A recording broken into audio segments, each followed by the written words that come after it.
Hi everyone, delonewolf here and welcome to the Wormhole Diaries day 13, and this episode will actually be basically the finale of season 1 of the Wormhole Diaries, because we found a highsec exit and we decided to leave the wormhole. We took all our loot. We did leave the boss behind, a bit like a monument to our first exploration of wormhole space, and well, also because we had to do a second trip in the Iteron in order to bring the boss out to highsec, and since Arvales was not online at the time, we just didn't want to risk the wormhole collapsing and leaving him stuck in J114700.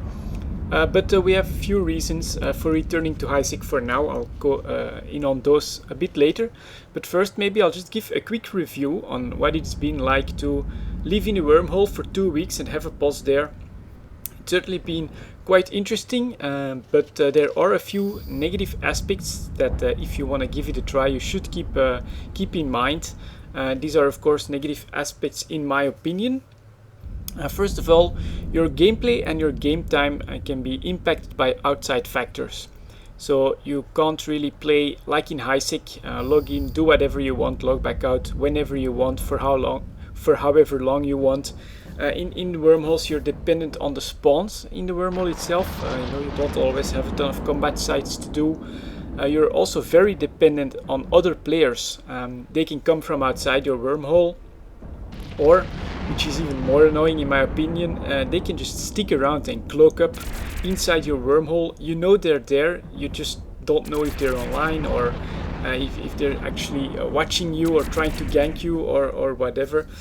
So yep, that's one thing to keep in mind. Wormhole space, you can't always decide by yourself if you want to do a certain activity, because you never know who's there, you never know who's watching, and you also never know what the wormhole will offer you. Which is the second point. The drying up of a wormhole is definitely something that happens. After our 2 weeks in J114700, we ended up with 8 reservoirs for gas mining and 3 mining sites, and basically we just had 2 combat sites on that final day. To be fair, we did have combat sites spawn every single day that we were there. And the money was not that bad. Overall, 400 million was made. We could have easily made 500 million if we had focused it a little bit more, but at first we were just trying to get our bearings. But yep, in the end we did end up with a wormhole where, if we didn't have, and since we didn't quite have a gas mining ship or a good mining ship, you just can't really do anything at that moment. So dry spells are also part of wormhole gameplay to keep in mind. That's not something you'll encounter in highsec in that same manner. But of course there are quite a lot of positive aspects to wormhole living as well. Let's start with fun. In my opinion, it's quite fun and completely different from highsec. It's a different atmosphere. You have to pay attention to different stuff. And just overall, it's a completely different form of game, and if you can have fun in there, it's definitely worth it. The second one, you will learn to spam D-scan. By the end of our 2-week stint, we were definitely spamming D-scan every few seconds, because we knew that there were people in there somewhere, presumably the Russians from one of the offline bosses. We've had them on D-scan several times, either in a scanning ship or in a Tengu, and yeah, you get a bit paranoid, but you do get used to pressing that D-scan regularly and keeping an eye on the entire wormhole that way, or well, whatever is in range, of course. But it's one aspect of the game that you don't need at all in highsec, but you need it absolutely in a wormhole, and you learn to pick it up very quickly. Potentially it's very profitable to go in there. Like I said, in our 2 weeks we made 400 million.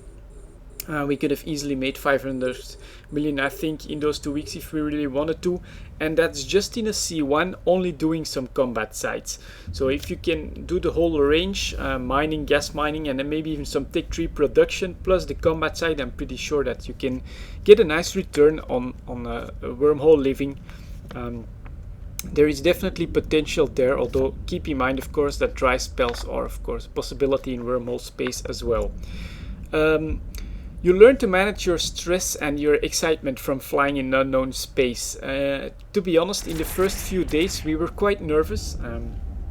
We had a bit of shaky hands because, especially when we knew that there were people coming in from another wormhole, or when we spotted someone on D-scan and there was no clear incoming wormhole. At the time, we knew there were sometimes people just sticking around, keeping an eye on stuff, and that is a little bit stressful. If you're used to highsec space, you're not used at all to this completely unknown part of what anyone else is doing inside your system, and you have no eyes on that, no way to keep track of it, and they can just jump on you and kill you whenever they want or whenever they see the opportunity.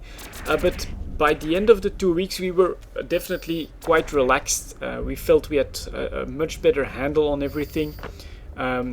We knew what to watch out for. We kept an eye on D-scan, and with sufficient scanning of all the different anomalies and wormholes on a regular basis, we really did start to have a feeling that we had a good idea of what was going on in our wormhole, and so that helped us to relax in the end. And I do think that this will help us be relaxed as well in other circumstances like low sec or even null sec, although the dangers can be quite different over there. But yeah, just to get used to being outside of the safetiness of highsec, definitely a very good experience for that. For probing exercises, wormhole space, a stint in there is a very good idea. I didn't do too much of it myself, but my brother definitely found ways to speed up his probing, and with some bookmark management you can really become very efficient and cover the entire wormhole very quickly, and it just gives some extra practical skills that can be very useful anywhere in EVE Online really.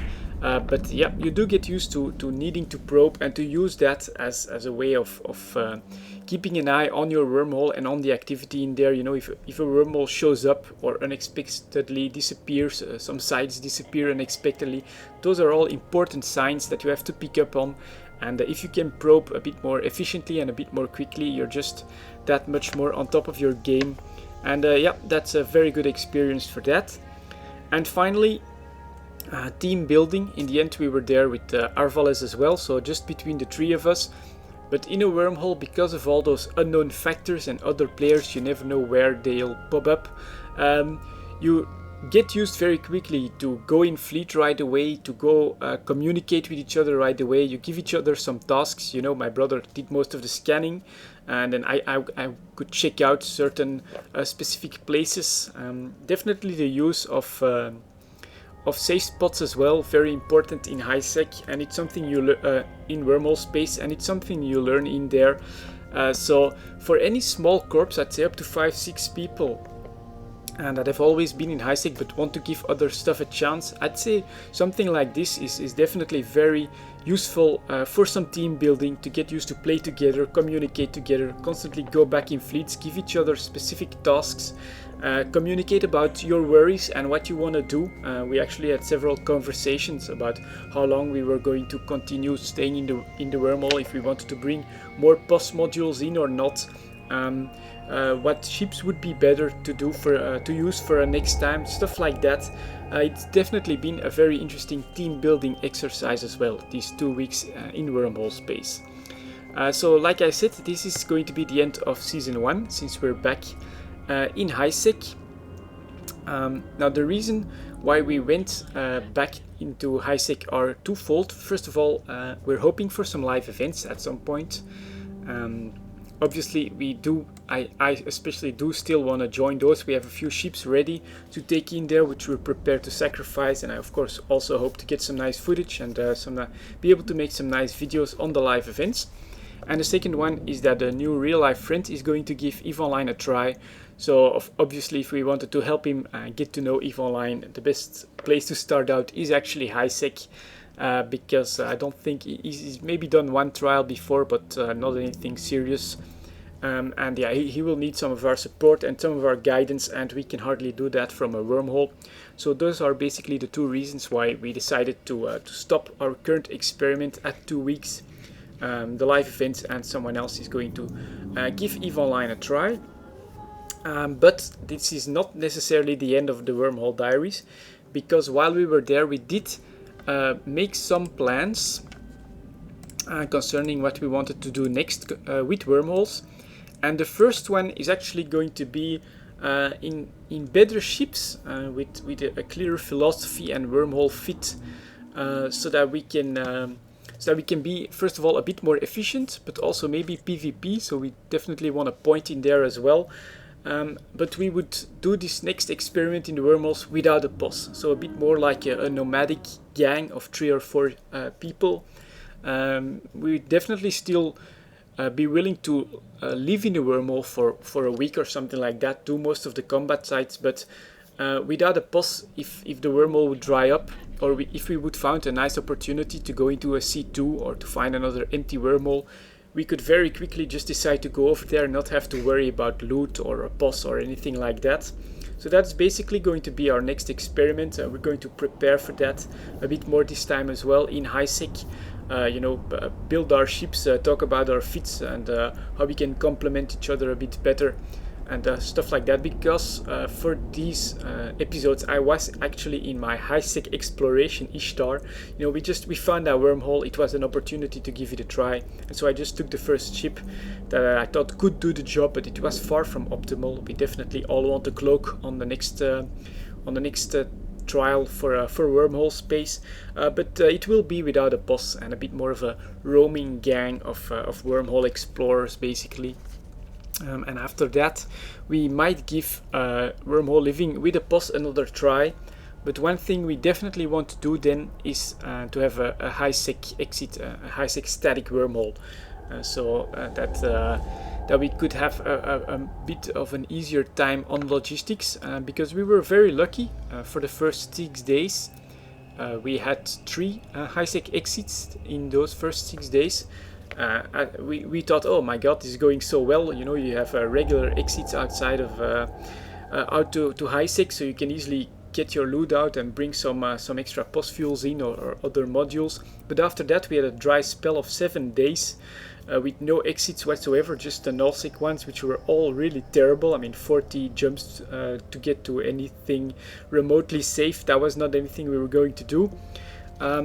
So yeah, if we decide to put up another boss, and if you want to give that a try as well, put up a boss somewhere in wormhole space for the longer term, this was just an experiment for us, we would definitely highly recommend going after a highsec static wormhole, because that is going to make your logistics life just that much easier.